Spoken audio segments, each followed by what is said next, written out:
हुकुम साह, वो आपकी पत्नी बनने के लिए यहाँ सबसे सुंदर लड़की है। राजस्थानी कपड़े पहनी एक औरत ने अपनी बेटी को रुद्र प्रताप सिंह की तरफ ढकेलते हुए कहा।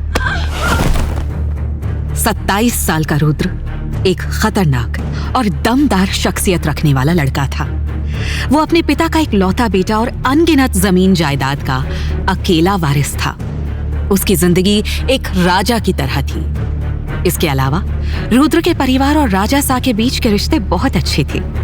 यही वजह थी कि जब से राजा सा ने अफवाह फैलाई थी कि रुद्र की शादी के लिए लड़की ढूंढ रहे हैं, तभी से सभी ने इस बात को गंभीरता से ले लिया और उसे अपने झांसे में फंसाने के लिए अपनी जवान बेटियों को उसके सामने ऐसे पेश करने लगे जैसे वे लड़कियां ना होकर दिल बहलाने वाली महज एक वस्तु हो। लेकिन रुद्र इन सबसे तंग आ चुका था। उसने माँ बेटी को ताना मारते हुए कहा, मुझे नहीं पता था कि आपकी बेटी तवाइफों के साथ काम करती है। अफसोस, मैं एक तवाइफ को अपनी पत्नी नहीं बना सकता। ये कहते हुए रुद्र पार्टी हॉल के दूसरी तरफ जाने लगा। तभी एक जवान लड़की ने खुशी से चहकते हुए अपनी सहेलियों से कहा, अरे देखो, हमारे हुकुम सा यहाँ है। लड़कियों को अपने चारों ओर मंडराता देख रुद्र ने खुद से कहा, आज की रात सिर दर्द बनने वाली है। इतना बोलकर रुद्र ने अपनी नजरें चारों तरफ घुमाई। तभी अचानक उसकी नजर एक खिड़की पर गई और रुद्र के कदम वहीं ठहर गए। खिड़की के बाहर एक 19-20 साल की लड़की अपना आधा चेहरा छिपाए अंदर देखने की कोशिश कर रही थी। तभी अचानक उसकी नजर रुद्र की नजरों से टकरा गई। रुद्र से नजर मिलते ही वो लड़की हड़बड़ा गई और वहां से भागने लगी, जिसे देखकर रुद्र के होंठों पर मुस्कान आ गई। रुद्र जल्दी से खिड़की के पास जाने लगा। तभी उसे अपने पीछे से एक आदमी की आवाज सुनाई दी, हुकुम सा। रुद्र ने आवाज की तरफ देखा। तकरीबन 50 साल का महेंद्र सिंह रुद्र के पास आ रहा था। उसकी बड़ी बड़ी दाढ़ी मूंछों ने उसका आधा चेहरा ढका हुआ था। उसके सफेद कपड़े उसके सफेद बालों से मेल खा रहे थे। महेंद्र सिंह कर्ज में डूब चुका था।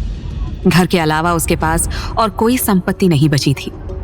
रुद्र समझने की कोशिश कर रहा था कि जो आदमी अपनी संपत्ति को दिवालिया होने से नहीं बचा पा रहा था, वो इतनी आलीशान पार्टी कैसे ऑर्गेनाइज कर रहा था।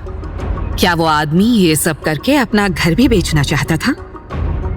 महेंद्र सिंह को खुशी खुशी अपनी ओर आते और जोर से उसका नाम पुकारते देख रुद्र को वो एक नशेड़ी की तरह लगा।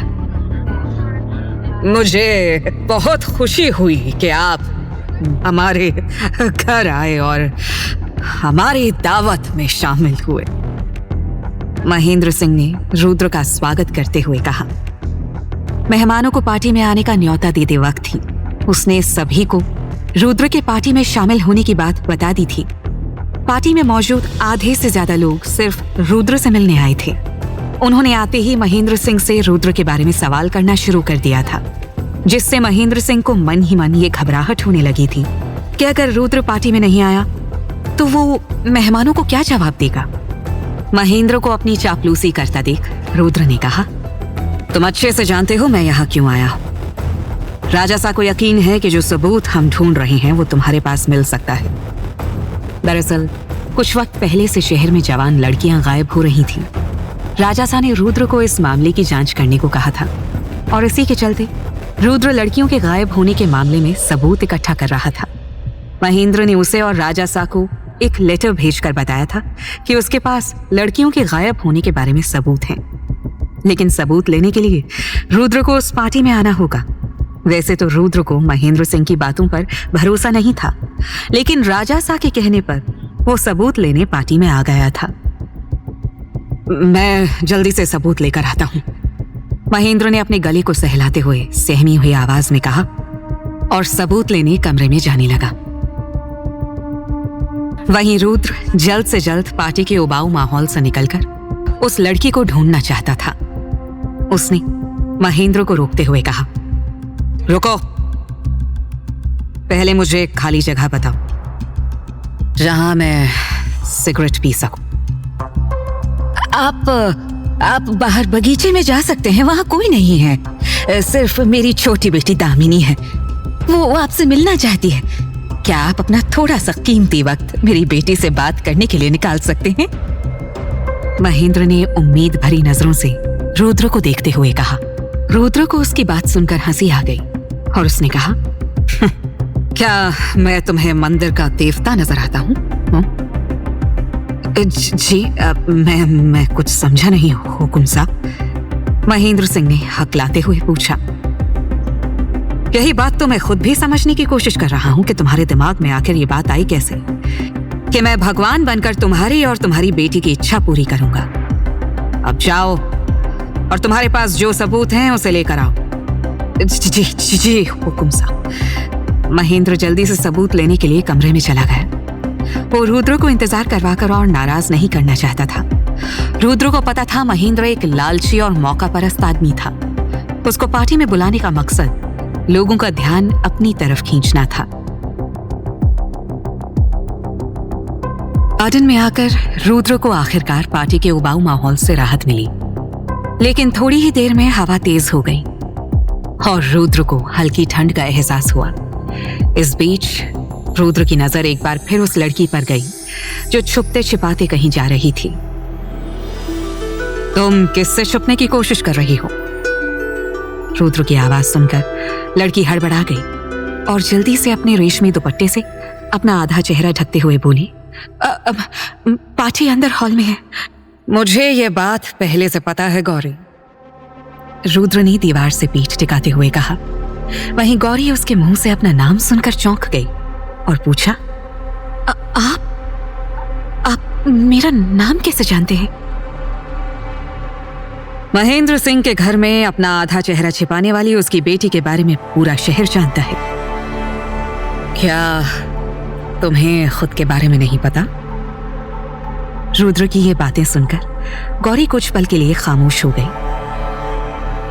उसके चेहरे को लेकर शहर में कई बातें या कहीं अफवाहें थी। लोग उसके चेहरे को शापित समझते थे और कहते थे कि जो कोई भी उसका चेहरा देख लेगा उसकी कुछ ही दिनों में मौत हो जाएगी। इस बारे में रुद्र ने भी सुना था और शायद इसी वजह से जब उसने गौरी को पहली बार खिड़की के पास देखा, उसके मन में गौरी से मिलने की इच्छा जाग गई थी। वहीं गौरी अपने बारे में फैली अफवाहों के बारे में सोचते हुए रुद्र से बोली, क्या आपको मुझसे डर नहीं लग रहा? इस दुनिया में बहुत सी डरावनी चीजें हैं, फिर भला मैं तुम्हें देखकर क्यों डरूं? रुद्र ने सिगरेट का धुआं उड़ाते हुए कहा।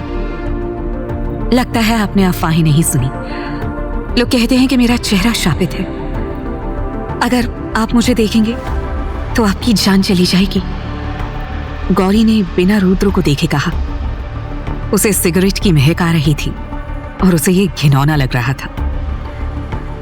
मैं अफवाहों से नहीं डरता, पर लगता है तुम मुझसे डर रही हो, रुद्र ने कहा, क्योंकि गौरी ने अब तक एक बार भी उसकी तरफ नहीं देखा था। डरने का सवाल ही नहीं उठता, क्योंकि मैं आपको जानती ही नहीं, गौरी ने जवाब दिया।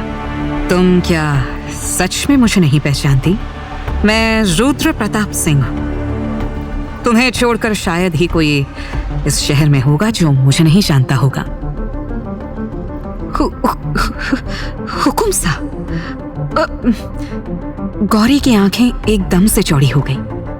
उसने कभी सपने में भी नहीं सोचा था कि उसे कभी भी रुद्र प्रताप सिंह से मिलने का मौका मिलेगा।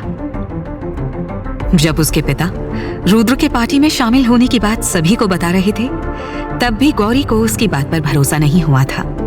लेकिन अब रुद्र उसके सामने था। अपने पिता की बातों को याद करते हुए गौरी ने पूछा, मैंने सुना है आप मेरी बहन से शादी करने वाले हैं। पार्टी में भी आप उसी से मिलने आए हैं, है ना? ये सुनकर रुद्र ने हंसते हुए कहा, तुम्हारी बहन से शादी? लगता है तुमने कुछ गलत सुन लिया है, क्योंकि मैं कभी तुम्हारी बहन से शादी नहीं करूंगा। तो फिर आपका मेरे बारे में क्या ख्याल है? अगर मैं आपसे शादी करने के लिए कहूं तो क्या आप मुझसे शादी करेंगी?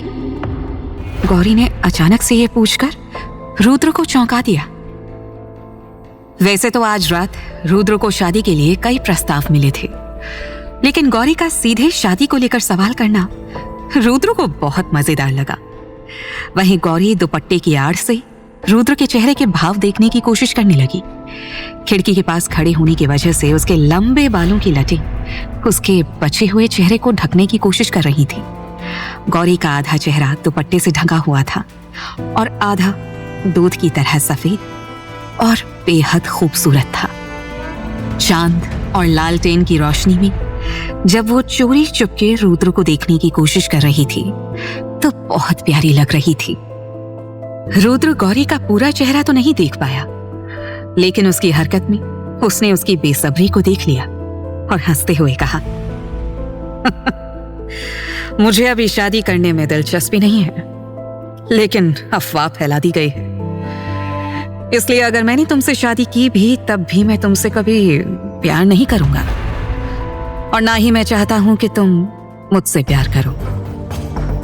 मैं आपको गारंटी दे सकती हूं कि मैं आपसे कभी प्यार की मांग नहीं करूंगी, गौरी ने कहा। यह सुनते ही रुद्र को उसकी बात में दिलचस्पी आने लगी और उसने कहा, इस बात की गारंटी नहीं दी जा सकती कि तुम प्यार की उम्मीद नहीं करोगी। आजकल ज्यादातर शादियां प्यार से शुरू नहीं होती, लेकिन शादी के बाद एक दूसरे से प्यार की चाह करना आम बात है। रुद्र की ये बात सुनकर गौरी ने थोड़ा सोचने के बाद कहा, आपका कॉन्ट्रैक्ट मैरिज के बारे में क्या ख्याल है? क्या हम एक शर्तों की शादी नहीं कर सकते हैं? क्या रुद्र समझौते की शादी के लिए मानेगा? और आखिर क्यों दिया था गौरी ने ऐसा प्रस्ताव रुद्र को? क्या गौरी के बारे में फैली अफवाहें सच थी? क्या रुद्र को महेंद्र वो जानकारी लाकर देगा जिसके लिए वो यहाँ आया था? क्या होगा रुद्र और गौरी का भविष्य? आगे की कहानी जानने के लिए देखिए अगला एपिसोड सिर्फ पॉकेट एफएम के यूट्यूब चैनल पर, और शर्त प्यार की के सारे एपिसोड्स को सुनने के लिए डिस्क्रिप्शन में दी लिंक से डाउनलोड करें पॉकेट एफएम ऐप।